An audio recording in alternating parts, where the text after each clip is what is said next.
পরম পূজ্যপাদ সদ্গুরু স্বামী অসীমানন্দ সরস্বতীর সন্ন্যাসী শিষ্য পূজনীয় স্বামী অলোকানন্দ সরস্বতী ও স্বামী অমলানন্দ সরস্বতী কর্তৃক সম্পাদিত ও প্রকাশিত এবং বিশ্বভারতী বিশ্ববিদ্যালয়ের অধ্যাপক ডক্টর দুর্গেশচন্দ্র বন্দ্যোপাধ্যায় লিখিত শ্রী শ্রী বিজয়কৃষ্ণ পরিজন থেকে পাঠ। আজ ফাল্গুনের শুক্লা ত্রয়োদশী তিথি। এই তিথিতে আবির্ভূত হয়েছিলেন ঠাকুর শ্রী শ্রী বরদাকান্ত। শ্রী শ্রী বরদাকান্ত বন্দ্যোপাধ্যায়ের জীবনী দিয়ে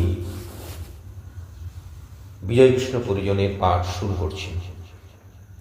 বিগত অষ্টাদশ শতাব্দীর মধ্যভাগ থেকে আরম্ভ করে ঊনবিংশ শতাব্দীর মধ্যভাগ পর্যন্ত শতবর্ষব্যাপী সুদীর্ঘকালে ভারতবর্ষে সনাতন ধর্মের বিপন্ন অবস্থা দেখা যায়। আর্য ধর্মের সেই শোচনীয় অবস্থায় কয়েকজন মহাপুরুষের আবির্ভাব হয় বাংলাদেশে। সদ্গুরু শ্রী শ্রী বিজয়কৃষ্ণ গোস্বামী প্রভুর কাছে কৃপা লাভ করে এই সময় যারা শক্তিমান হয়েছিলেন তাদের মধ্যে অন্যতম ঠাকুর বরদাকান্ত বন্দ্যোপাধ্যায়।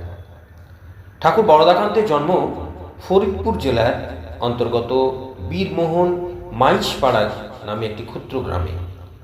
পিতা কমলাকান্ত বন্দ্যোপাধ্যায় ঢাকায় মোক্তারি করতেন। তিনি অত্যন্ত সাধু প্রকৃতির মানুষ ছিলেন। তার রূপ ছিল কন্দর্পের মতো। তন্ত্র সাধনায় তিনি উচ্চ অবস্থা লাভ করেছিলেন।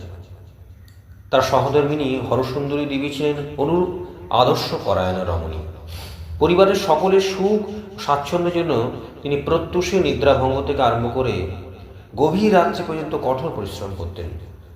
স্বামীর প্রতি তার নিষ্ঠা ছিল অতুলনীয়।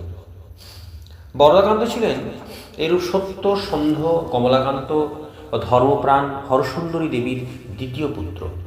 অন্যান্য পুত্রদের নাম হরকান্ত, শারদাকান্ত ও কুলদাকান্ত। এই তিন পুত্র ছিলেন দেবতুল্য। এরা ধর্মজগতের এক বিরাট স্তম্ভ স্বরূপ ছিলেন। একদিন তাদের গুরুদেব শ্রী শ্রী বিজয়কৃষ্ণ গোস্বামী ঠাকুর বরদাকান্তকে বলেছিলেন, তোমাদের দেখলে মনে হয় তোমরা চার ভাই যেন আগে থেকে পরামর্শ করে পৃথিবীতে এসেছ। যদিও বাইরে থেকে সাধারণ আচারে ব্যবহারে তোমাদের প্রত্যেকেরই একটা স্বাতন্ত্র্য আছে, কিন্তু তোমাদের মন একই উপাদানে গঠিত। অন্য এক সময় তিনি বলেছিলেন, সুবর্ণ যুগের তোমরা একটি স্তম্ভ স্বরূপ। 1267 সালের ফাল্গুনের শুক্লা ত্রয়োদশী তিথিতে আবির্ভূত হলেন ঠাকুর শ্রী শ্রী বরদাকান্ত। বরদাকান্ত ছোটবেলায় খুবই দুরন্ত ছিলেন। বহু ঘটনা আছে এই নিয়ে। বিস্তৃত না গিয়ে তিনি এবারে তার স্কুল জীবনের কথায় আসি। পিতার মৃত্যুর পর বরদাকান্ত ঢাকা কলেজিয়েট স্কুলে ভর্তি হলেন। 1283 সালে তিনি এন্ট্রান্স পরীক্ষা পাশ করে ঢাকা কলেজে ভর্তি হলেন।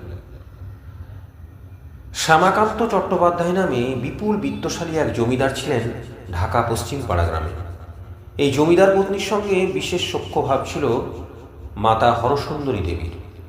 জমিদার পত্নী বরদাকান্তের রূপে গুণে মুগ্ধ হয়ে তার একমাত্র সন্তান কন্যা গিরিবালার সঙ্গে বরদাকান্তের বিয়ের প্রস্তাব করেন হরসুন্দরী দেবীর কাছে। হরসুন্দরী দেবী এই প্রস্তাবে সম্মত হলে ঠিকুজি কুষ্টি নিয়ে কাজ শুরু হয়। 1285 সালের 28 মাঘ এই বিয়ে হয়। তখন পাত্রের বয়স ছিল 18 এবং পাত্রী 9.5। বরদাকান্ত প্রথম জীবনে পাশ্চাত্য ভাবাপন্ন ছিলেন। তিনি চলতেন সাহেবী মতে এবং অনুরূপভাবে হাব ভাব ছিল তার। সুতরাং সনাতন ধর্মের প্রতি তার অনুরাগের বড় অভাব ছিল। এদিকে আবার অদ্ভুত ঘটনা ঘটতে লাগলো। বরদাকান্তের ছোট ভাই কুলদাকান্তকে দেওয়ার রূপে পেয়ে শ্রী বরদাকান্ত বন্দ্যোপাধ্যায়ের স্ত্রী গিরিবালা দেবীর মন যায় ভরে। দেবীর কোনো ভাই ছিল না, তিনি সে অভাব মিটিয়ে নিলেন ছোট দেবরটিকে পেয়ে। এদিকে দেবরের মুখে গোস্বামীপ্রভুর কথা শুনতে শুনতে দেবীর মনে জাগল ধর্মপিপাসা। তিনি দীক্ষা লাভের জন্য অত্যন্ত ব্যাকুল হলেন। একথা কুলদাকান্ত গোস্বামীপ্রভুকে বললে তিনি বলেন স্বামীর অনুমতি নিতে, কিন্তু কঠিন বরদাকান্তের কাছে অনুমতি পাওয়া অসম্ভব মনে করে দেবী বিষাদ করলেন। বরদাকান্ত ছিলেন ব্রাহ্মপন্থী। হিন্দু ধর্মের গুরুবাদ ও পৌত্তলিকতার ঘোর বিরোধী, কিন্তু ভগবান এবার দেবীর দিকে মুখ তুলে চাইলেন। কিছুদিন পরে বরদাকান্ত বাড়ি এলে দেবী তার মধ্যে পরিবর্তন লক্ষ্য করেন। তার মধ্যে হিন্দুর পৌত্তলিক ধর্মে আস্থা দেখতে পেয়ে দেবী মনে বেশ বল পেলেন এবং সেই সুযোগেই দীক্ষার অনুমতি চাইলে স্বামীর কাছে এবং অনুমতিও লাভ করলেন। তখন দেবীর আর আনন্দের সীমা নাই। শাশুড়ি ঠাকুরনও অনুমতি দিলেন, কিন্তু তখন দেবী গর্ভবতী। দেবর কুলদানন্দ ব্রহ্মচারী তার ভাতৃজায়াকে গেন্ডারিতে নিয়ে যাবার জন্য পালকি ব্যবস্থা করলেন, কিন্তু বাদ সারলেন তার কাকা। শেষ রাত্রের গভীর অন্ধকারে দেবী চললেন দুই জা ও দুই দেবর শারদাকান্ত ও ব্রহ্মচারীকে নিয়ে। সেদিন ছিল 22শে মাঘ। দেবীর শরীর অত্যন্ত কাতর হয়ে পড়ল। মনে হলো প্রসবের আর বিলম্ব নাই। এই অবস্থায় কুলদানন্দ অত্যন্ত চিন্তিত হয়ে পড়ে ছোট দাদা শারদাকান্তকে পাঠালেন গোস্বামী প্রভুর কাছে সমস্ত ঘটনা জানার জন্য। আর ব্রহ্মচারীজি নিজে কেবল গোস্বামীকে ডাকতে লাগলেন। গোস্বামী প্রভু সমস্ত বৃত্তান্ত শুনে সবাইকে আশ্রমে আসার জন্য নির্দেশ দিয়ে বললেন যে এখনই দীক্ষা হবে। বেলা 9টার সময় দেবী ও তার দুই ঝা এবং দেব শারদাকান্তের দীক্ষা লাভ করলেন। ইতিমধ্যে বরদাকান্তের খুড়শ্বশুর নবকান্ত চট্টোপাধ্যায়ের সঙ্গে তার ঘনিষ্ঠতা হয়। চট্টোপাধ্যায় মহাশয় পূর্ববঙ্গ ব্রাহ্ম মন্দিরের প্রতিষ্ঠাতা। কিছুকাল পূর্বে এই ব্রাহ্ম সমাজের প্রাণস্বরূপ ছিলেন কয়েকজন সত্যসন্ধ ও মার্জিত রুচি সম্পন্ন পুরুষ, আর আচার্য ছিলেন শ্রী শ্রী বিজয়কৃষ্ণ গোস্বামী। গোস্বামী প্রভুর ঔদাত্ত কণ্ঠস্বরে মন্ত্রমুগ্ধকারী উপাসনা সমাজে যোগদানকারী শত্রুবৃন্দকে মুগ্ধ করে ফেলত। সবাই সত্যের আলোকবর্তিকা দেখতে পেলেন। শুধু বরদাকান্তই নয়, তার কনিষ্ঠ ভাতৃদ্বয় শারদাকান্ত কুলদাকান্তকে উৎসাহ দান করতেন বরদাকান্ত। তাই আচার্য গোস্বামী প্রভুর প্রতি সুগভীর ভক্তির সঞ্চার হল কুলদাকান্তের। তিনি গোস্বামী প্রভুর কাছে দীক্ষা লাভে ব্যগ্র হন। কিন্তু তখন গোস্বামী প্রভু ব্রাহ্ম ও দীক্ষামন্ত ব্রাহ্ম সম্পৃক্ত। যদিও বরদাকান্ত হিন্দু ধর্মের কোনো কোনো বিষয়ে বিরোধী ছিলেন, বিশেষত কুসংস্কার গোলামি তিনি সহ্য করতে পারতেন না, তথাপি হিন্দু ধর্ম ত্যাগ করে কুলদাকান্তের ব্রাহ্ম ধর্মে দীক্ষা গ্রহণের সংকল্প জেনে তিনি অতিশয় ক্রুদ্ধ হলেন এবং তাকে প্রহারে উদ্যত হলে গিরিবালা দেবী ছুটে এসে দেবরকে আগলিয়ে রাখেন, আর উদ্যত প্রহারটি করল দেবীর অঙ্গে। পরে বরদাকান্তের মতের পরিবর্তন হয় এবং ভাই কুলদাকান্ত এবং স্ত্রী গিরিবালা দেবী উভয়ই গোস্বামী প্রভু কৃপালাভ করেন এবং যখন গোস্বামী প্রভু ভক্তি ধর্মব্রত গ্রহণ করেছিলেন ব্রাহ্ম সমাজ পরিত্যাগ করে। বরদাকান্তের শরীর কিন্তু ছিল অত্যন্ত সুদৃঢ় ও সুপটু। তিনি নিয়মিত শরীরচর্চা করতেন। জিমন্যাস্টিকে তিনি বিশেষ বিদগ্ধ ছিলেন। তার সহযোগী ছিলেন সুবিখ্যাত সার্কাসের বাঘের খেলোয়াড় শ্যামাকান্ত বন্দ্যোপাধ্যায়। শ্যামাকান্তের শারীরিক শক্তি কিরূপ প্রচণ্ড ছিল তা বলাই বাহুল্য। দুজনই সতীর্থ, সুতরাং উভয়ের মধ্যে যে কি অকৃত্রিম সৌহার্দ্য ছিল তা বর্ণনাতীত। একদিন দুই বন্ধু চলেছেন ট্রেনে। কিছুক্ষণ পরে ওই কামরায় এক দম্পতি উঠলেন। একটা খালি বেঞ্চে সুন্দরী যুবতী বধূকে নিয়ে ভদ্রলোক বসলেন। কয়েকটি স্টেশন পার হলে রাতের অন্ধকারে দুই শ্বেতাঙ্গ সৈনিক কামরাটিতে উঠে একেবারে সেই বধূটির পাশে গিয়ে বসল এবং তাদের লুব্ধ দৃষ্টি পড়তে লাগলো ওই মেয়েটির উপর। মেয়েটি উঠে গিয়ে অন্যত্র বসতে গেলে শ্বেতাঙ্গ সৈনিক বধূটির হাত ধরে তাদের মাঝে বসাতে উদ্যত হলেই বরদাকান্ত ও শ্যামাকান্ত তড়িৎ করতে উঠে উঠলেন এবং বরদাকান্তের হাতের বজ্রস্পর্শ পেয়ে একজন শ্বেতাঙ্গ পাটতনের উপর গড়িয়ে পড়ল, আর শ্যামাকান্তের বাঘের থাবা পড়ল অন্যটির উপর। তারপর দুই ঘৃণ্য কুকুর দুই বীর পুরুষের পায়ের তলায় পড়ে আর্তনাদ করতে লাগলো। স্টেশনে ট্রেন থামলেই ভীম পদাঘাতে ট্রেন থেকে মাটিতে পড়ে সেই দুই পশু অন্তর্হিত হলো। কিরূপ সাহসী ও শক্তিমান ছিলেন বরদাকান্ত তা সহজেই করা যায়। গুরু শিষ্যের সম্বন্ধ চিরন্তন। প্রত্যেকের জন্য গুরু নির্দিষ্ট থাকেন। গোস্বামী প্রভুর জীবনেই ইহা সপ্রমাণ হয়েছে। বরদাকান্তের দীক্ষার ব্যাপারেও এ বিষয়ে নড়চড় হতে পারে না। তাই দেখা যায় সাধন পাবার ব্যাকুলতা যতই তার বাড়তে থাকে ততই তিনি চঞ্চল হয়ে পড়লেন। শেষে তিনি গেলেন 12 দিন লোকনাথ ব্রহ্মচারীর কাছে। দীক্ষা নেবার আগে তার প্রস্তুতির প্রয়োজন। সেখানে বোধহয় বরদাকান্ত গেলেন ব্রহ্মচারীর কাছে। তিনি বরদাকান্তকে বললেন কিছুকাল অর্থোপার্জন করে ভোগ করে নিতে, কারণ ভোগ করে কর্ম শেষ করতে হয়, নতুবা সাধনের বিলম্ব হয়। ব্রহ্মচারীর কথা অক্ষর অক্ষর সত্য হয়ে ওঠে বরদাকান্তের জীবনে। তিনি যা উপার্জন করতেন তা সমস্তই ব্যয় হতো সৎ কাজে, ভগবানের প্রিয় কর্মে এবং ভগবত ভক্তদের সেবায়। ইতিপূর্বে তার স্ত্রী ভাতৃদ্বয় ভাতৃজায়া দীক্ষা লাভ করে যে কী উন্নত অবস্থা লাভ করেছিলেন তা তার অজানা নয়। তিনিও ব্যাকুল হয়ে উঠলেন গোস্বামী প্রভুর কাছে দীক্ষা নেবার জন্য। তখন তিনি ছিলেন মুঙ্গেরে। সেখান থেকে তিনি প্রথমে চিঠি লিখলেন শ্রী শ্রী যোগমায়া দেবীর কাছে নিজের ইচ্ছা জানিয়ে। যোগমায়া দেবী সন্তান তুল্য স্নেহ করতেন তাকে। তিনি গোস্বামীজির নিকট অনুমতি পেয়ে সেই কথা জানিয়ে দিলেন বরদাকান্তকে। পরে বরদাকান্তের মনে হলো যে তারও চিঠি লেখার দরকার গোস্বামী প্রভুর কাছে উদ্দেশ্য জানিয়ে। তার দীক্ষা প্রার্থনার উত্তরে সম্মতিসূচক পত্র দিলেন গোস্বামী প্রভু। তখন গোস্বামী প্রভু কলকাতার সুকিয়া স্ট্রিটে বাস করছেন। বরদাকান্ত আর বিলম্ব না করে স্ত্রীকে ঢাকায় পশ্চিম পাড়ায় রেখে চলে এলেন কলকাতার গোস্বামী প্রভুর কাছে। তিনি দীক্ষা প্রার্থনা করলে গোস্বামী প্রভু তাকে 1 বৎসর অপেক্ষা করতে বললেন। তিনি বললেন যে 1 বছর বেঁচে থাকার ভার যদি গোস্বামী প্রভু গ্রহণ করেন তাহলে তিনি অপেক্ষা করবেন, নতুবা আগামীকালই দীক্ষা দিতে হবে। তাই শুনে গোস্বামী প্রভু হেসে পরের দিনই দীক্ষা প্রদানের ইচ্ছা প্রকাশ করলেন। তখন বরদাকান্ত আর 2টি শর্তের কথা শোনালেন গোস্বামী প্রভুকে। প্রথমটি হলো দীক্ষা হবে গোপনে আর কেউ থাকবে না, আর দ্বিতীয়টি হলো তার দীক্ষা গ্রহণের কথা গোস্বামী প্রভু কাউকে বলতে পারবেন না। তাকে দীক্ষা দেওয়া যেন গোস্বামী প্রভুর মস্ত দায়। তাই তিনি সম্মতি জানিয়ে পরের দিন আসতে বলে দিলেন। কিন্তু কার্যক্ষেত্রে ঘটল বিপরীত। পরদিন প্রাতঃকালে গঙ্গা স্নানান্তে বরদাকান্ত দীক্ষার জন্য উপস্থিত হলে দেখা গেল ভক্তগণের ঘর ভর্তি। কিন্তু অন্যদিন এত লোক থাকে না। যদি নির্জনতা দরকার সেদিনই সর্বাপেক্ষা লোক সমাগম। একটু ক্ষুণ্ণ মনে বরদাকান্ত গিয়ে উপস্থিত হলেন গোসাইয়ের সামনে। তখন তিনি মৃদু মৃদু হাসছেন। যথাসময়ে বরদাকান্তের সাধন হয়ে গেল। সেদিন ছিল 1286 সালের আশ্বিন মাস। দীক্ষার তা কেউ জানতে পারল না, এমনকি স্ত্রী পর্যন্ত বুঝতে পারলেন না। তো দীক্ষান্তে পশ্চিম পাড়ার বাড়িতে এসে বরদাকান্ত তার মাকে বলেছিলেন যে মায়ের হরিস্বামী তিনি গ্রহণ করবেন। যিনি রাজস্বিক আহার এত বেশি পছন্দ করেন হঠাৎ একবার উল্টো নিরামিষ আহার গ্রহণ করছেন দেখে সবাই অবাক হয়ে গেল। তার আচরণে অনেক পরিবর্তন দেখা গেল। হিন্দুর পৌত্তলিকতার উপর শ্রদ্ধা ভক্তি ও নানা ধর্মানুষ্ঠানের প্রতি অনুরাগ আসক্তি লক্ষ্য করার। একদিন রাত্রে গিরিবালা দেবী ভয়ে ভয়ে তার দীক্ষার বিষয়ে জানতে চাইলে বরদাকান্ত ছদ্ম ক্রোধ প্রকাশ করে অন্য প্রসঙ্গে চলে গেলেন। শেষে তিনি দেবর বরদাকান্তকে চিঠিতে তার সন্দেহের কথা জানালেন। ব্রহ্মচারী তীর্থ সেরে গেন্ডারিতে উপস্থিত হয়েই গোস্বামী প্রভুকে দাদার দীক্ষা কথা জিজ্ঞেস করলে গোসাই যেন নিতান্ত বিব্রত হয়ে মাথা চুলকিয়ে উত্তর দিলেন, কি করিয়া বলি, নিজে সে কথা বলিতে নিষেধ করিয়া দিয়াছেন। এই সময় অনেক ভক্ত উপস্থিত ছিলেন। গোস্বামী প্রভুর কথা শুনে সবাই হেসে উঠল। একদিন কথায় কথায় বরদাকান্তের প্রসঙ্গে গোস্বামী প্রভু ব্রহ্মচারীকে বলেছিলেন, তোমার মেজ দাদা বেশ চাপা বুদ্ধি মারল, বৈরাগ্য প্রধান প্রকৃতি, শুধু বিশ্বাসের অভাবে বাধা রয়েছে। বিশ্বাসে ছিটে পড়া পেলে কোথায় ছুটে পড়বেন, খোঁজ খবর পাবে না। এখন বিশ্বাস জন্মালে কি চলে, কর্ম যে কাটা যায়। তোমরা 4 ভাই পরস্পর পরামর্শ করে এবার এসেছ।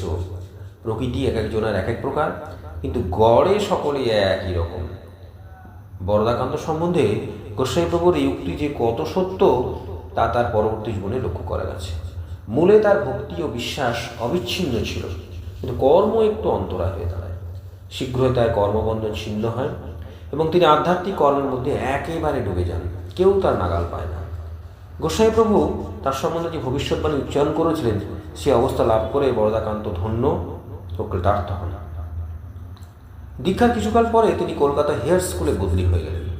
এই সুযোগে আইনি পরীক্ষা দিতে তার ইচ্ছা হলো, কিন্তু বাদ সাধল তার চোখের অসুখ। পরীক্ষা 3 মাস আগে এই ব্যাধি তাকে আক্রমণ করল, কিন্তু তাতেও তিনি পিছুপা হলেন না। আইনের ইংরেজি বই তার স্ত্রী গিরিবালা পড়ে যেতেন, আর তিনি তাই শুনে পাঠ তৈরি করতেন। এমন দৃঢ় সংকল্প অধ্যাবসায়ের দ্বিতীয় দৃষ্টান্ত বোধহয় নেই। গুরুদেবের কৃপায় পরীক্ষারম্ভে 2 সপ্তাহ পরে তিনি রোগমুক্ত হন এবং স্বচ্ছন্দে পরীক্ষা দেন। এমন শুভ আরম্ভের পরিণতিও শুভ হয়। তিনি সসম্মানে বিএল পরীক্ষা উত্তীর্ণ হলেন। গোস্বামী প্রভু তখন তাকে নির্দেশ দিলেন পূর্ণিয়াতে গিয়ে স্বাধীনভাবে ওকালতি করতে। তিনিও গুরুর নির্দেশে বহুদিনে সরকারি চাকরি ছেড়ে দিয়ে পূর্ণিয়া চলে গেলেন। দেবীকে নিজ গৃহ পশ্চিম পাড়ায় রেখে তিনি চলে এলেন পূর্ণিয়ায়। কিন্তু শ্যালকপতি পার্বতীচরণের বাড়ি থেকে তার সাধন ভজনে বাধা হচ্ছিল। এ বিষয়ে তিনি গোস্বামী প্রভুকে জানালে গুরুদেব জানালেন শিষ্যকে আসামে হবিগঞ্জে গিয়ে ওকালতি করতে। বরদাকান্ত তদনুসারে হবিগঞ্জে গিয়ে এক স্বর্ণকারের বাড়ির একাংশ ভাড়া নিয়ে রইলেন। কিন্তু সারা দিন রাত স্বর্ণকারের দোকানের খটখট শব্দে তার সাধন ভজনের বাধা হতে লাগলো। এই কথা তিনি গুরুদেবকে জানালে গোসাইবাবু শিষ্যকে কলকাতায় এনে নিঃশব্দ প্রাণায়াম দান করলেন এবং আরও বললেন যে শীঘ্রই তিনি হবিগঞ্জে এমন এক বাড়ি পাবেন যে সেরকম বাড়ি কখনো হয় না। গুরুদেবের বাক্যের অন্যতা হতে পারে না। অল্পকালের মধ্যেই বরদাকান্ত আদালতের কাছে পুকুর ও বাগান সমন্বিত এক বিরাট বাড়ি ক্রয় করলেন এবং নিজের ইচ্ছামতো সংস্কারাদি করে বাড়িটি সুন্দর করে ফেললেন। গৃহ নির্মাণ শেষ হলে সন্তানাদি সহ দেবীকে হবিগঞ্জে নিয়ে এলেন এবং অতি আনন্দে সাধন ভজন করতে লাগলেন। দেবীও ধর্ম সম্পর্কে প্রাণ ঢেলে স্বামী সহায়তায় মন দিলেন। এই সময় তার প্রাণায়াম সুন্দর ও উচ্চাঙ্গে হতো। স্বাধীন আনন্দে ভগবত উপাসনার সুযোগ পেয়ে সাধন স্রোত তত্তর গতি ছুটে চলল। স্বামী স্ত্রী উভয়ই সাধন ভজনে তন্ময় হয়ে গেলেন। 5 বৎসর এরূপ নির্বাধ সাধন ভজনের পর হঠাৎ এক দুর্ঘটনায় পড়লেন বরদাকান্ত। সেদিন দুপুরে তিনি আদালতে হঠাৎ সংবাদ পেলেন বাড়িতে আগুন লেগেছে। তিনি এসে দেখলেন অগ্নি তার লেলিহান জিহ্বা বিস্তার করে চলেছে আর ঘরের পর ঘর ভস্মীভূত হচ্ছে। তিনি হাসি মুখে দৃশ্য দেখতে লাগলেন, স্ত্রী পুত্র কন্যাদের নিরাপদ স্থানে স্থানান্তরিত করে। হঠাৎ ঠাকুরঘরের দিকে তার দৃষ্টি পড়ল।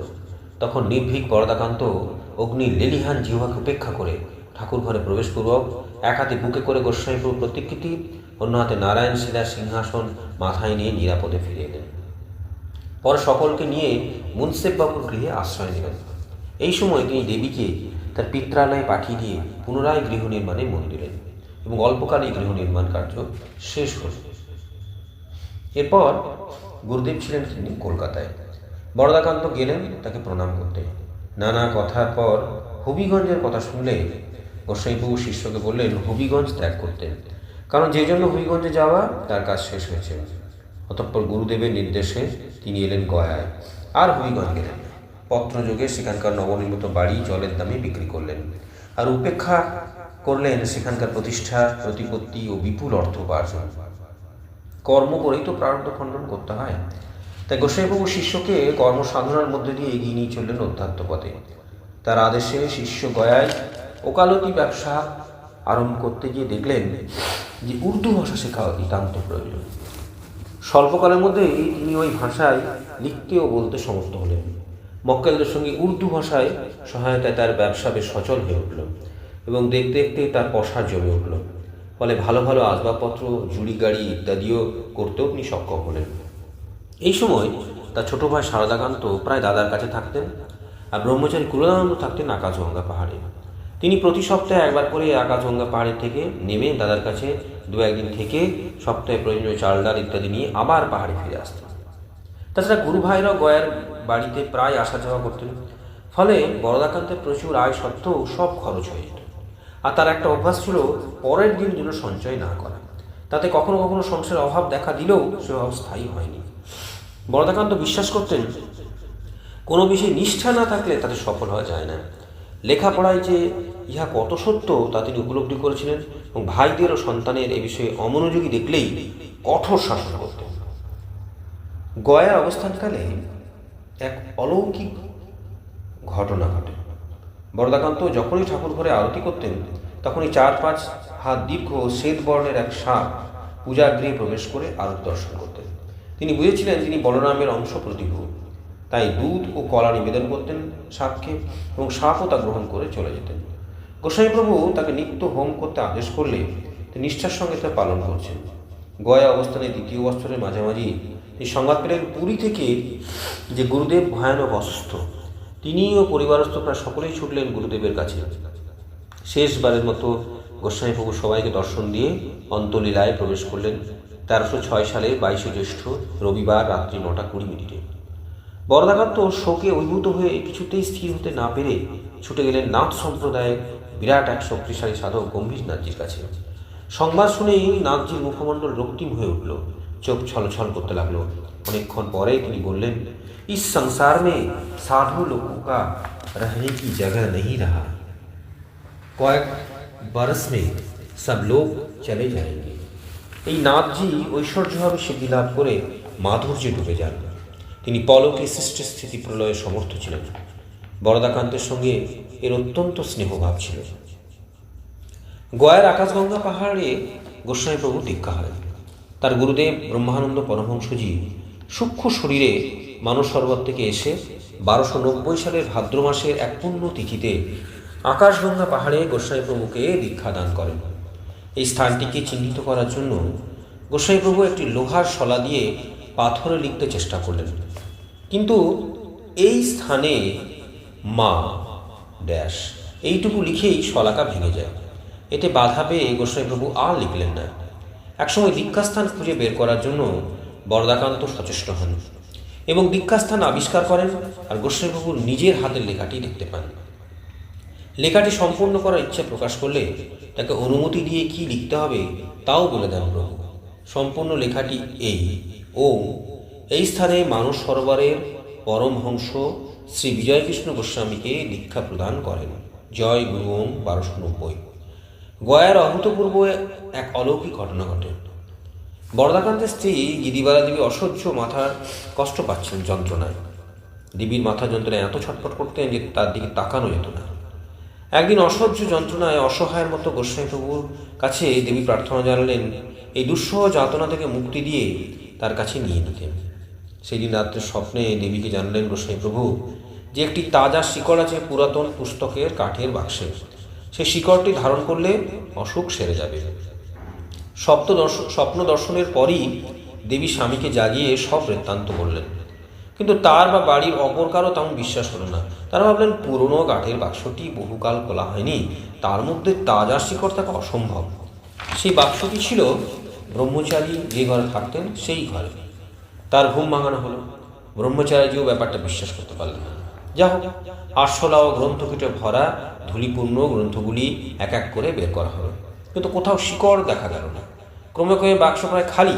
হঠাৎ উক্ত তাজা শিকড় বেরিয়ে পড়ল সর্বশেষ গ্রন্থটির উপর। দেবী পরম শ্রদ্ধায় মাথা তুলে ধারণ করলেন। সঙ্গে সঙ্গে যন্ত্রণার উপশম হল।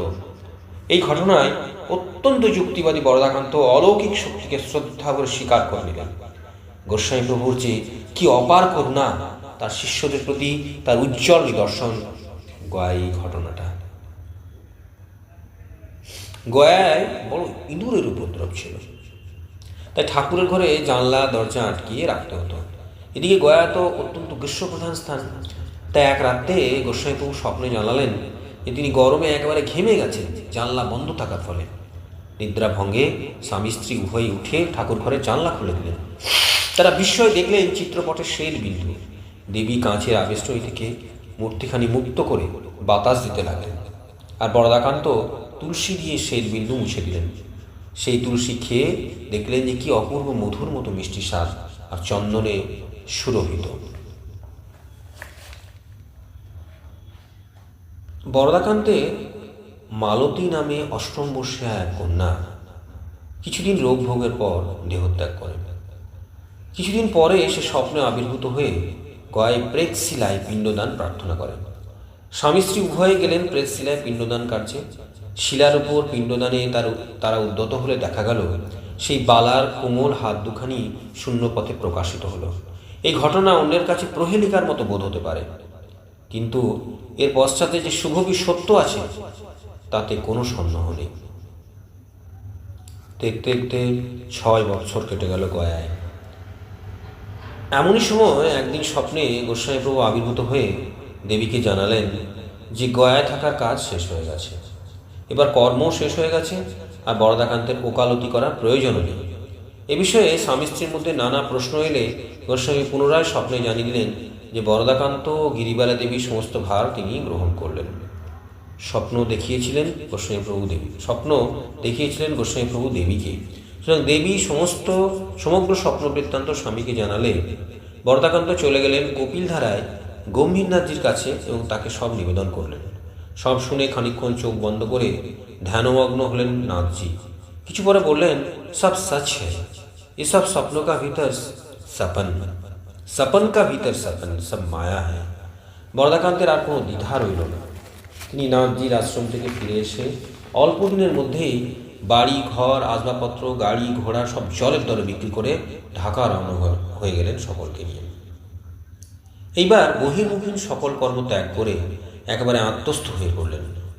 কর্ম সমবায় ভোগান্তেই তো কর্মের অবসান হয়। সেই যে বহু পূর্বে শ্রী শ্রী লোকনাথ ব্রহ্মচারী বরদাকান্তকে বলেছিলেন, কিছুকাল অর্থ উপার্জন করে ভোগ করে নিতে হবে, ভোগ করেই কর্ম শেষ করতে হবে, নতুবা সাধন ভজনের বিলম্ব ঘটে। মহাপুরুষরা পূর্বেই সব জানতে পারেন, তাই বারদীর ব্রহ্মচারী বরদাকান্তের সম্বন্ধে যে ভবিষ্যৎবাণী উচ্চারণ করেছিলেন তা অক্ষর অক্ষর সত্য হল। সর্বকর্ম পরিহারপূর্বক ধর্মপথে সম্পূর্ণভাবে আত্মনিয়োগের বাসনায় বরদাকান্ত গোস্বামীপ্রভু নির্দেশে গুরুদেবের সাধনস্থল গেন্ডারিয়ায় বাস করার জন্য ঢাকায় চলে এলেন সবাইকে নিয়ে। গেন্ডারিয়ায় এসে প্রথমে এক ভাড়া বাড়িতে বাস করতে লাগলেন বরদাকান্ত। পরে নিজেই একটা সুন্দর বাড়ি তৈরি করে স্থায়ীভাবে সেখানে সকলকে নিয়ে বাস করতে লাগলেন। বাড়ির এক নির্জন অংশে পঞ্চবটির একটি কুঞ্জ নির্মাণ ও বটবৃক্ষ মূলে শান বাঁধানো বেদি রচনা করে সেখানে ধুনি কুণ্ড স্থাপন করলেন। সেই ধুনির সামনেই তার স্থায়ী আসন ছিল, আর তার পাশেই ছিল তুলসী মঞ্চ। এই ধুনিকুণ্ড অনুক্ষণ জ্বলত, ঝড় বৃষ্টি বা শিলাবৃষ্টিতেও এর প্রাণ শক্তি নির্বাপিত হতো না। গুরুদেবের আশ্রম সান্নিধ্যে সাধন ভজনে বরদাকান্ত পরম পরিতৃপ্ত হলেন এবং তার অবস্থা দ্রুত উন্নতি হতে লাগল। গুরুদেবের পুত্র যোগজীবন গোস্বামী এবং বিধুভূষণ মজুমদার, রাধারামন গুহ, নবকুমার বাগচি, কিশোরীলাল সেন প্রভৃতি গুরু ভাইদের সঙ্গলাভে বরদাকান্তের সাধন ভজন পরিপুষ্ট হতে লাগল। বরদাকান্ত নিজে কখনো দালানে থাকতেন না, বাড়ির এক নির্জন অংশে চৌচালা মাটির ঘরে বাস করতেন। শেষ রাত্রি 2:30টায় শয্যা তাগান্তে বাইরে এসে শৌচাদি শেষ করে স্নানান্তে কুটির প্রত্যাগমন পূর্বক প্রাণায়ামে বসতেন। 1 ঘণ্টা প্রাণায়াম ও নাম সাধনের পর প্রভাতী কীর্তন শেষে গুরুদেবের মূর্তিতে তুলসী চন্দন দিয়ে ও নারায়ণ সিনাকে স্নান করিয়ে পূজা করাতেন। এরপর বসতেন নিত্য হোম কার্যে। হোম শেষ হলে হোম পাত্রে ধূনা নিক্ষেপ করে পাত্রহস্তে দালানে প্রবেশ করে প্রতি ঘরকে পবিত্র করতেন হোমের ধোঁয়ায়, আর নিদ্রিত পুত্রগণের কানে হরিবোল ধ্বনি করে তাদের জাগাতেন। পরে পাখিদের আহারের জন্য কয়েক মুঠো চাল আঙিনায় ছড়িয়ে দিতেন। ইতিমধ্যে স্ত্রী গিরিবালা দেবী গোস্বামীপ্রভুর ভোগের চা ও জলখাবার প্রস্তুত করে দিতেন। ভোগ হয়ে গেলে সকলে প্রসাদ পেতেন। প্রাত্যহিক এই নিয়মে কোনোদিন অন্যতা হতে পারেনি। প্রসাদ গ্রহণান্তে বরদাকান্ত চলে যেতেন তার পঞ্চবটি কুঞ্জে এবং আসনে বসে গভীর ধ্যানে নিমগ্ন হতেন বেলা 2:30টা পর্যন্ত। ধ্যান ভঙ্গের পর একটু দুধ বা ফল গ্রহণ করতেন। সাধনে বিঘ্ন হয় বলে তিনি দ্বীপ্রাহারীয় আহার বন্ধ করে দিয়েছিলেন। প্রায় 3টের সময় সংবাদপত্র, গুরুভাইরা আসলে বৈকাল 4টে পর্যন্ত সংবাদপত্র পাঠ ও আলোচনা হতো। 4টে বাজার পর গ্রন্থ সাহেব, মূল ভারত, শ্রীমদ্ ভাগবত, যোগ বশিষ্ঠ রামায়ণ, চৈতন্য চরিতামৃত, চৈতন্য ভাগবত ইত্যাদি গ্রন্থ নিজেই পড়তেন এবং অন্যরা শুনতেন। সন্ধ্যায় তার তৃতীয়া কন্যা তুলসী ও চতুর্থ কন্যা নারায়ণী তার নির্দিষ্টে শিবস্তোত্তম সুললিত কণ্ঠে আবৃত্তি করতেন। পরে আবৃত্তি করতেন ভবসাগর তারণ কারণ হে ইত্যাদি গুরুস্তোত্রটি। এরপর কীর্তন ও হরিলুট। এই সময়ে পরিবারের সবাই যোগ দিতেন। এই তার সেজ ছিল গুণদাকান্ত ছিলেন মূল গায়ক। তিনি এরপর কীর্তন ও হরিলুট তার সেজ ছিল মূল গায়ক। লুট শেষে তিনি আরেকবার প্রাণায়াম বসতেন। প্রাণায়াম শেষে তিনি আহার বসতেন এবং আহারান্তে শয্যা গ্রহণ করতেন। ঠিক এই নিয়মে তিনি 12 বৎসর পর্যন্ত সাধন করে গেছেন। কিন্তু এরপরে হঠাৎ দেখা গেল তার মধ্যে কিছু পরিবর্তন। তার নিয়মানুবর্তিতা হলো শিথিল, সুচিতায় তেমন দৃষ্টি নেই। আগের সেই সময় ধরে নাম প্রাণায়াম পাঠ কীর্তনে মন নেই। পক্ষান্তরে কিছু কিছু বৈষয়িক কাজও দেখতে লাগলেন। পঞ্চবটির আসনে বসার তেমন আগ্রহ নেই। মাঝে মাঝে আত্মীয়স্বজনের বাড়িতেও বেড়াতে যেতে লাগলেন। সাধারণ মানুষের পর্যায়ে যেন তিনি নেমে এলেন। এসব দেখে মনে হয় তার সব পাওয়া যেন হয়ে গেছিল। চোখে মুখে অপূর্ব এক আভা বিরাজ করত। পরিপূর্ণ আনন্দে তিনি তন্ময় হয়ে থাকতেন। সেই সময় থেকে তার সব কাজই ব্রহ্মকর্ম মনে হতে শুরু করেছিল। গেন্ডারিয়ায় বাসকালে কতগুলো অলৌকিক ঘটনা ঘটে। একদিন তিনি মুখ শুদ্ধির মশলা তৈরি করছিলেন জঙ্গি হরিতকি দিয়ে এক হাঁড়িতে। তার মুখ নিচু ছিল। এমন সময় বিষধর সাপ তার 2টি পায়ে ফাঁক দিয়ে মশলার হাঁড়িটির সামনে এসে ফনা বিস্তার করে দাঁড়িয়ে রইল। তিনি তাই দেখে কিছুমাত্র ভয় না পেয়ে নিজের কাজ করে যেতে লাগলেন। কিছুক্ষণ পরে সাপটি নিজের থেকেই চলে গেল। বরদাকান্তের ভগ্নিপতি অম্বিকারঞ্জন চরণ চট্টোপাধ্যায় কুমিল্লায় চাকরি করতেন। একদিন ভগ্নির থেকে একসঙ্গে জরুরি চিঠি ও তার পেয়ে বরদাকান্ত সঙ্গে সঙ্গে কুমিল্লায় রওনা হয়ে গেল। সেখানে কি দেখেন, তার বিবাহযোগ্য ভাগিনীকে এক ভৈরবী ভর করেছে। যে কোনোদিন সংস্কৃত পড়েনি সেই ভাগ্নি সর্বদা অনর্গল সংস্কৃত বলে যাচ্ছে। এমনকি মামা ভাগ্নির মধ্যে অনর্গল তর্ক চলল। বরদাকান্ত বুঝতে পেরে সকলকে বললেন যে মেয়েটিকে আশ্রয় করেছে এক শক্তিশালী ভৈরবীর আত্মা। পরদিন আবার মামা ভাগ্নিতে সংস্কৃতে কথাবার্তার সময় ভৈরবীকে উদ্দেশ্য করে বরদাকান্ত জিজ্ঞেস করলেন কেন সে তার ভাগ্নিকে আশ্রয় করেছে। এর উত্তরে ভাগ্নির দেহে আশ্রিতা ভৈরবী জানায় যে মেয়েটির দেহ আত্মা অতি পবিত্র জেনে সে তাকে আশ্রয় করেছে। বরদাকান্ত আবার তাকে বললেন যে মেয়েটি এখনো অবিবাহিতা, সুতরাং তা সর্বনাশ না করে সে যেন মেয়েটির দেহ ছেড়ে চলে যান। ভৈরবী বলল যে এমন ভালো আশ্রয় ফেলে সে কোথাও যেতে পারবে না। গত জন্মে ধর্মের ভুল পথে গিয়ে তার সদ্গতি হয়নি, তবে সদ্গুরুর আশ্রিতের কাছে দীক্ষা পেলে সে কন্যার দেহ ছেড়ে চলে যাবে। সে বরদাকান্তকে বলে যে তিনি সদ্গুরুর আশ্রিত, তাই তিনি যদি তাকে দীক্ষা দেন তবে কন্যাকে এই মুহূর্তেই ছেড়ে দেবে। উত্তরে বরদাকান্ত জানান যে তার দীক্ষা দেওয়ার অধিকার নেই, কাজে তিনি তাকে দীক্ষা দিতে পারবেন না। তখন ভৈরবী জানায় যে তাহলে সে মেয়েটিকে আশ্রয় করেই থাকবে। তখন বরদাকান্ত ভাগ্নিকে সামনে বসিয়ে হোম করতে লাগলেন, আর হোমের ধুঁয়ো কন্যার গায়ে লাগতে লাগলো, আর সঙ্গে সঙ্গে গুরুদত্ত নামও খুব তেজস্বী করতে লাগলেন। ভাগ্নির চোখ থেকে যেন আগুন ঠিকরে বের হতে লাগলো, বরদাকান্তকে যেন দগ্ধ করতে চায়। একবার দেখা গেল ভাগ্নি উপরে মুখ তুলে কাকে যেন দেখছে এবং সঙ্গে সঙ্গে নিষ্প্রভ হয়ে নিস্তেজ হয়ে চোখ অবনত করছে। কয়েকবার কন্যার এই ভাব দেখে বরদাকান্ত প্রশ্ন করলেন যে সে উপরে কি দেখছে। ভাগ্নির মুখে ভৈরবীর উত্তর করল যে তার গুরুদেব গোস্বামীপ্রভু তার মাথার উপর দাঁড়িয়ে আছেন দণ্ড হাতে, তিনি রক্ষা করছেন, নচেত তাকে সে দগ্ধ করে ফেলত। হোমের শক্তিতে ভৈরবী ক্রমশ শক্তিহীন ও নিষ্প্রভ হয়ে গেল, আর সঙ্গে সঙ্গে ভাগ্নির অবস্থা আশঙ্কাজনক হতে লাগলো। ভৈরবী বারবার তার সদ্গতির উপায় করে দেওয়ার জন্য তাকে অনুরোধ করতে লাগলো। বরদাকান্ত তখন দীক্ষা দেন অধিকারী হননি, তাই তিনি ভৈরবীকে বললেন সেই তার ভাগ্নিকে ছেড়ে চলে যায়, তবে দীক্ষার অধিকারী তার ছোট ভাই ক্রোধানন্দ ব্রহ্মচারীকে দিয়ে দীক্ষা দেওয়াতে পারেন। ভৈরবী এই প্রস্তাবে সম্মত হলে বরদাকান্ত ব্রহ্মচারীকে তার করলেন কুমিল্লা আসতে। ব্রহ্মচারীজি যথাসময়ে কুমিল্লায় এসে ভৈরবীর উদ্দেশ্যে ভাগ্নির কানে মন্ত্রদান করলেন। ভাগ্নি একেবারে আচ্ছন্নের মতো অবসন্ন হয়ে পড়ল, আর সঙ্গে সঙ্গে আঙিনায় অবস্থিত বেলগাছটি সশব্দে পড়ে গেল বিনা ঝড়ঝড়ে। সবাই বললেন যে প্রেতাত্মা মুক্তি পেলে এইরকম নিদর্শন রেখে যায়। বেলগাছের পতন তারই একটা নিদর্শন। এরপর থেকে ভাগ্নি সুস্থ হয়ে পূর্ববৎ নম্র স্বভাবা ও মাধুর্য বয়ে উঠলেন। পঞ্চবটির কুঞ্জে যে বেলবৃক্ষের নিচে ধুনীয় আসন স্থাপিত ছিল তা এত পবিত্র ও শক্তিমান ছিল যে বরদাকান্ত সবাইকে বিশেষ সাবধান করে দেন যে দেহ শুদ্ধ না থাকলে কেউ যেন বেদিতে না ওঠে এবং উঠবার সময় যেন বেদিকে প্রণাম করা হয়। একদিন রাজকুমারী নামে এক বাড়ির বৃদ্ধা দাসী হঠাৎ কুঞ্জে গেল। সে কোনোদিন বেদিতে উঠতো না, সেই তার কি খেয়াল হলো প্রত্যুষে সেখানে ঝাঁট দিতে গেল। বেদিকে প্রণাম করার বোধ তার ছিল না। সে সোজা বেদির উপর গিয়ে দাঁড়াতেই অদৃশ্য হস্তের চাপড়ে বেদি থেকে নিচে পড়ে গেল, আর তার কান্না ও চিৎকারে ঘটনাস্থলে সবাই ছুটে আসে। সব শুনে বরদাকান্ত বলেন যে শুচিশুদ্ধভাবে বেদিতে ওঠার সময় বেদিকে প্রণাম করে উঠতে হয়, এরকম দুর্ঘটনা করার সম্ভাবনা। ধর্মজগতের যে কি অপূর্ব মহিমা তার প্রমাণ এখানে। বরদাকান্ত সাধন সাধনের জন্য পাহাড় পর্বত বা অরণ্যে যান। তিনি ঘরেই সংসারের মধ্যে থেকেই গুরুদেবের পূজা উপাসনা ও নাম ধ্যান করে পূর্ণতা লাভ করেছিলেন। গুরুদেবই যে সর্বস্ব এবং একমাত্র উপাস্য তা তিনি বুঝতে পেরেছিলেন। অন্য কোনো শক্তি তাকে এই সত্য থেকে ছিনিয়ে নিতে পারেনি। এই সংসারে বাস করেই বরদাকান্ত ব্রহ্ম রসাস্বাদন করতে লাগলেন। তিনি অলৌকিকভাবে সাধন দানের আদেশ পান গোস্বামীপ্রভুর কাছ থেকে। তখন তিনি ছিলেন রাঁচিতে। সর্বপ্রথম দীক্ষার দিন 1327 সালে 10ই আষাঢ় 1920 খ্রিস্টাব্দে 24 জুন তার কাছে সর্বাগ্রে দীক্ষা প্রার্থনা করেন ময়মনসিংহের এক ধনী জমিদার, কিন্তু তাকে কৃপা করতে পারেননি তিনি গোস্বামীপ্রভুর আদেশ না পেয়ে।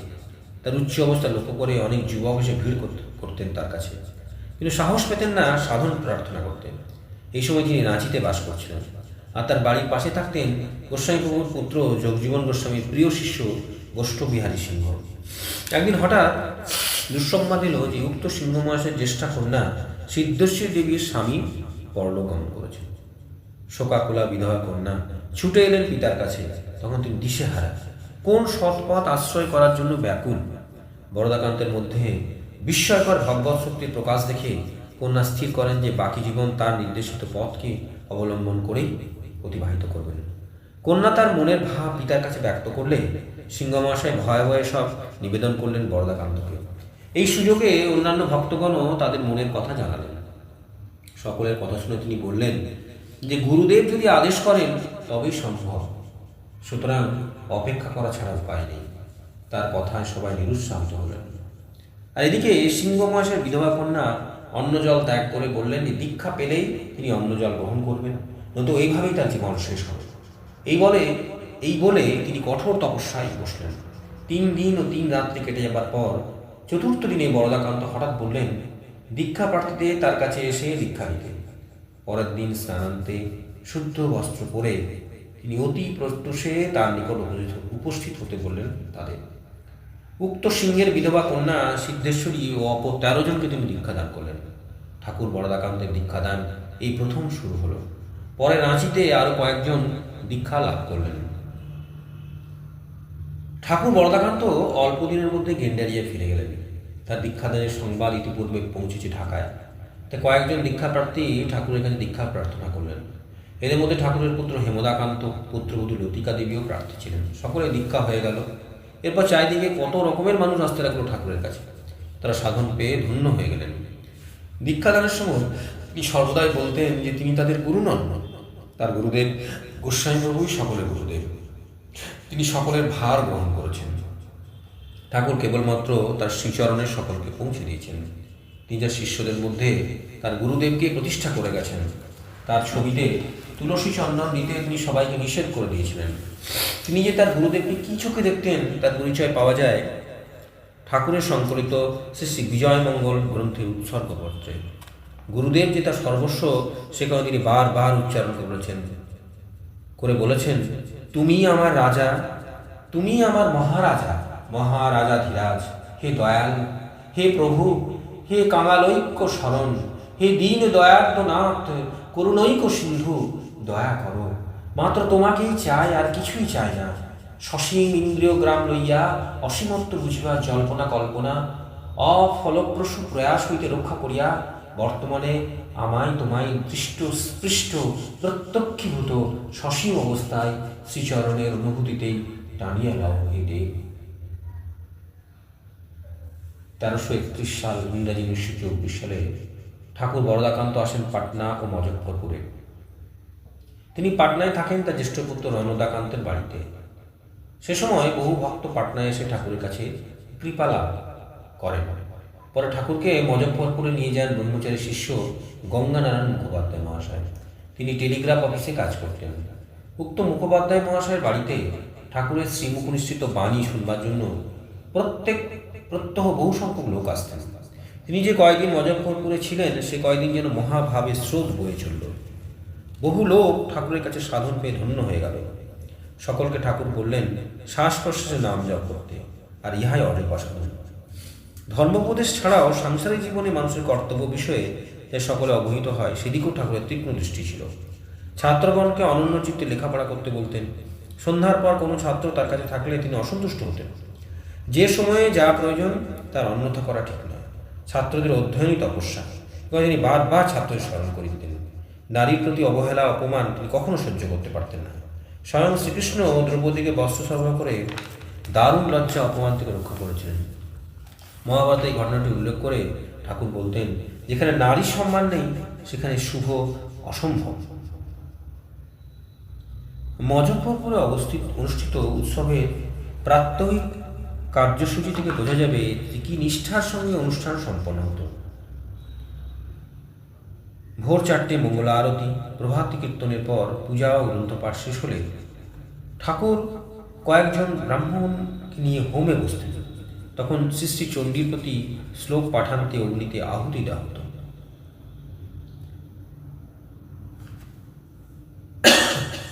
মজফ্ফরপুরে অনুষ্ঠিত এই 3 দিনের উৎসব নিয়তই আশীর্বাদ ধারা বর্ষিত হতো ভক্তগণের প্রতি ঠাকুর বরদাকান্তের। এই উৎসব উপলক্ষে মজফ্ফরপুরে গোস্বামীজি সম্প্রদায়ের বিশেষ সমাদর হয়, কিন্তু স্থায়ী একটি উৎসব স্থান বা আশ্রম না থাকায় কাজের অসুবিধা লক্ষিত হয়। গোস্বামীপ্রভু কৃপায় অনতিবিলম্বে সে অসুবিধা দূর হয়ে যায়। প্রতি বৎসরই উৎসব সে ঠাকুর বরদাকান্ত ধর্মালোচনার আয়োজন করতেন। সবাইকে নিয়ে তিনি মাঝখানে বসতেন।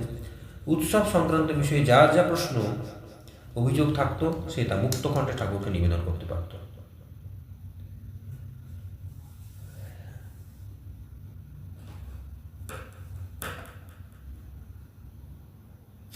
চন্দনপটির বাগান বাড়িতে উৎসবের পক্ষে অত্যন্ত অনুকূল ছিল। ঠাকুর বরদাকান্তের এই বাড়িটি ছিল অত্যন্ত প্রিয়, তাই শিষ্য ভক্তগণ এই বাড়িটি কিনে স্থায়ী আশ্রম প্রতিষ্ঠার সংকল্প করেন। 1933 সালে এই বাড়িতে মহা সমারোহে উৎসব অনুষ্ঠিত হল। অতঃপর বাড়িটি কেনার জন্য সমস্ত ব্যবস্থা হলে অকস্মাৎ বিহারে বিধ্বংসী ভূমিকম্প শুরু হলো 1934 সালের 15 জানুয়ারি। এর প্রকোপ মজফ্ফরপুরে বেশি দেখা গেল, ফলে চন্দনপটির উক্ত বাগান বাড়িটি সম্পূর্ণরূপে ধ্বংসস্তূপে পরিণত হল। সুতরাং এই বিপর্যয়ে মজফ্ফরপুরে আশ্রম স্থাপনের আশা আর রইল না। এখন ঠাকুর বরদাকান্ত বাঁকুড়া শহরের উপকণ্ঠে একটি স্থান নির্বাচন করে সেখানে আশ্রম প্রতিষ্ঠার ইচ্ছা প্রকাশ করলেন। ঠাকুরের আশ্রিতরা বিশেষ চেষ্টা চালাতে লাগলেন এবং মজফ্ফরপুরের সংগৃহীত অর্থ তারা অনতিবিলম্বে এক আশ্রম নির্মিত হল। এইভাবে বাঁকুড়া যোগাশ্রমের পত্তন হল। বাঁকুড়া জেলার ভাদুল গ্রাম নিবাসী রতি ঘোষ মহাশয় ঠাকুর বরদাকান্তের নিকট দীক্ষা গ্রহণ করেন রাঁচিতে। শিষ্য তার গুরুকে নিজ বাড়িতে একবার আনার জন্য বিশেষভাবে অনুরোধ করলে ঠাকুর 1329 সালের গ্রীষ্মের সময় ভাদুল গ্রামে শিষ্য রতি ঘোষের বাড়িতে আসেন এবং শত শত ভক্ত ঠাকুরের আশ্রয় লাভে কৃতার্থ হন। বাঁকুড়ার নিকটবর্তী অঞ্চলেও ঠাকুর আসতেন ভক্তগণকে উৎসাহিত করতে। এইরূপে তিনি একবার সোনামুখী গ্রামে এসেছিলেন শিষ্য দেবেন্দ্রনাথ নিয়োগীর বিশেষ আগ্রহে। বহু সংখ্যক নরনারী সোনামুখীতে ঠাকুরের আশ্রয় লাভ করেন। সেই সময় সোনামুখীর অরণ্য হিংস্র প্রাণী সংকুল ছিল। এই অরণ্যের মধ্যে ঠাকুর কখনো কখনো একা চলে যেতেন এবং নিশ্চিন্ত ও নিঃসঙ্গ চিত্তে ভ্রমণ করতেন। অরণ্যের মধ্যে হরনাথ ঠাকুরের আশ্রম এবং অন্যান্য দ্রষ্টব্য বিষয়গুলি পরিদর্শন করে অত্যন্ত তৃপ্তি লাভ করতেন। বিষ্ণুপুরেও তিনি কয়েকবার এসেছেন শিষ্য ভক্তদের আমন্ত্রণে। বিষ্ণুপুরের সুগায়ক, সুরশিল্পী এবং একনিষ্ঠ ভক্ত দিগ্বসন বন্দ্যোপাধ্যায়ের বিশেষ আমন্ত্রণে তিনি একবার উক্ত বন্দ্যোপাধ্যায় মহাশয়ের বাড়িতে আসেন। তার অনেক শিষ্য ছিল রঘুনাথপুরে। তাদের অনুরোধে তিনি একবার রঘুনাথপুরে আসেন এবং শিষ্য মুনসেফ অবনীন্দ্র চট্টোপাধ্যায় মহাশয়ের বাড়িতে কয়েকদিন অবস্থান করেন। ওইখানে অবস্থানকালে ঠাকুরের মধ্যে বহু অলৌকিক লীলার পরিচয় পাওয়া যায়। রঘুনাথপুরের সুবিখ্যাত উকিল লম্বোদর চৌধুরী ও আশুতোষ ঘোষাল ঠাকুরের সঙ্গ লাভে কৃতার্থ হন। ঠাকুর কয়েকবার বিশেষ ঐতিহ্য সম্পন্ন শুশুনিয়া পাহাড়েও বেড়াতে যান। এই স্থানটি তাকে বিশেষ মুগ্ধ করে। বাঁকুড়ায় বিভিন্ন স্থানে অবস্থানকালে ঠাকুরের কাছ থেকে বহু লোক সাধন লাভ করেন। ঠাকুর যখনই বাঁকুড়ায় আসতেন তখন দলের শিষ্যবর্গ গুরুদর্শনে তার কাছে উপস্থিত হতো। তখন সকলের মনে হয় সর্বসাধারণের সাধন ভজনের জন্য একটি আশ্রয় বা আশ্রম স্থল হলে সব বিষয়ে সুবিধা হবে। এই চিন্তা সকলকে বিশেষভাবে অধিকার করে। শুধু বাঁকুড়ায় নয়, অন্যান্য স্থান থেকে গুরুদর্শনের শিষ্যরা আসতেন। এদের আহার ও বিশ্রামস্থলের অভাব পরিলক্ষিত হতো। একটি স্থায়ী সাধন ভজনের আশ্রয় লাভের বাসনা তীব্রতর হতে থাকে। শেষে গোস্বামী প্রভুর আশীর্বাদে বাঁকুড়া শহরের উপকণ্ঠে একটি স্থান পাওয়া যায়। প্রান্তরের মাঝে একটি ছোট ডোবা, চারপাশে একটি উঁচু ভিটাসহ একটি পতিত জমিটি, কয়েকটি পুরনো গাছও ছিল। এখানে কেউ সচরাচর আসত না, প্রেতের অবস্থান বলে, ডাকাতদের আড্ডার স্থান বলে জনপ্রবাদ। সন্ধ্যার পরও কেউ আসত না, স্থানটি পরিত্যক্ত হয়েই ছিল। অদূরে রেললাইন ও অহল্যাবাই রোড, পুরী পর্যন্ত এই পদ স্থিত। সকলের বিবেচনায় এই স্থানটি আশ্রমের পক্ষে উপযুক্ত মনে হওয়ায় জমির মালিকের নিকট উহা ক্রয় করার প্রস্তাব করলে মালিকগণ সানন্দে সম্মত হন এবং আশ্রম নির্মাণের কথা শুনে বিনামূল্যে দান করেন। ধীরে ধীরে আশ্রম গড়ে উঠল। জমিটি 1337 সালের 17 চৈত্র রেজিস্ট্রিকৃত হয়। 1338 সালের ফাল্গুনী শুক্লা ত্রয়োদশী তিথি হলো আবির্ভাব। অতি প্রত্যুষে নগর সংকীর্তন সহ সকল আশ্রমের পথে অগ্রসর হলেন মুখোপাধ্যায় মহাশয়ের বাড়ি থেকে। গোস্বামী প্রভুর সিংহাসন ইতিপূর্বে সাজানো হয়েছিল। তারপর স্থাপন করা হলো গোস্বামী প্রভুর মূর্তিখানি। শ্রীনাম ব্রহ্ম স্থাপিত হলো তার উপরিভাগে। সিংহাসনের নিম্নভাগে স্থাপিত হলো গোস্বামী প্রভু ও মাতা ঠাকুরানী যোগমায়া দেবীর প্রতিকৃতি নিত্য পূজার জন্য। এইভাবে ঠাকুর বরদাকান্তে দীর্ঘদিনের আশ্রম প্রতিষ্ঠার স্বপ্ন বাস্তবে পরিণত হলো।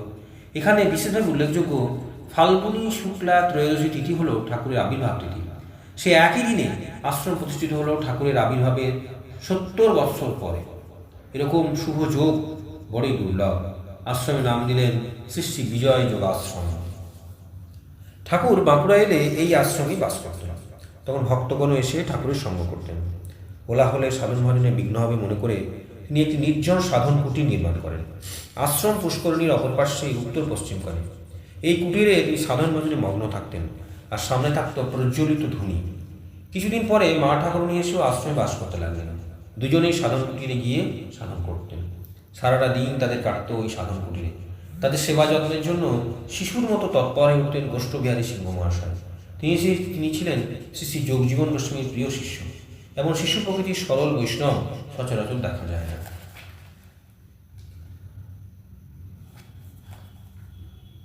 গোস্বামীবাবুর মূর্তির পদতলে বেদি সমন্বিত একটি আসনস্থল তৈরি করা হয়। এই আসনে ঠাকুর বরদাকান্তের একখানি প্রতিকৃতি স্থাপনের প্রবল ইচ্ছা হয় ঠাকুরের শিষ্যমণ্ডলী। ঠাকুরের সম্মতি প্রার্থনা করলে তিনি ঘোরতর আপত্তি করেন। গুরু ও শিষ্যমণ্ডলীর মধ্যে এই বিষয়ে মতবিরোধ যথেষ্ট বাদানুবাদ হয়। শেষে তার আশ্রিতগণ তাদের গুরুদেবকে এমন সমস্ত যুক্তি দেখালেন যে তারা ঠাকুরের আর আপত্তি টিকল না। ঠাকুর সম্মতি দিলেন। রমণী শিষ্যগণ গোস্বামী প্রভু জয়ধ্বনি দিয়ে ঠাকুরের মূর্তি প্রতিষ্ঠিত করলেন। পরম ভক্ত গোপীরঞ্জন মুখোপাধ্যায়কে পুরোহিত করে গোস্বামীবাবুর সিংহাসনের পদতলে যেখানে ঠাকুরের মূর্তি প্রতিষ্ঠিত হলো তার সম্মুখভাগে পাথরের উপর ঠাকুর সহস্তে লিখে দিলেন পদতলাশ্রিত দীন দেহি পদপল্লব উদার। পরে তার শিষ্যরা ঠাকুরের সহস্ত লিখিত এই কথাটি খোদাই করে রাখেন। গোস্বামীবাবুর উদ্দেশ্যে একটি বন্দনা শ্লোক রচনা করেন ঠাকুর বরদাকান্ত। মন্দির প্রতিষ্ঠা দিবসে উক্ত শ্লোকটি খোদাই করে প্রবেশদ্বারের উপর শ্রী নামভূমির নিচে মন্দির গাত্রে গেঁথে দেওয়া হল। বন্দনা শ্লোকটি এই: জয়তু বিজয় কৃষ্ণ সচ্চিদানন্দ বিগ্রহ অদ্বৈত বংশ তিলক যোগ মায়া বল্লভ বঙ্গে শান্তিপুরে জন্ম ক্ষেত্রযশ সমাধি সদ্গুরু তমহং বন্দে ত্রাহি শরণাগতম। শ্রী বরদাকান্ত বন্দ্যোপাধ্যায়, ঢাকা। মন্দির প্রতিষ্ঠা ফাল্গুনী শুক্লা ত্রয়োদশী 1342। ঠাকুর মাতা ঠাকুরানী ও যোগমায়া দেবীর জয় বন্দনা করে একটি সুললিত মাতৃস্তোত্র রচনা করেন।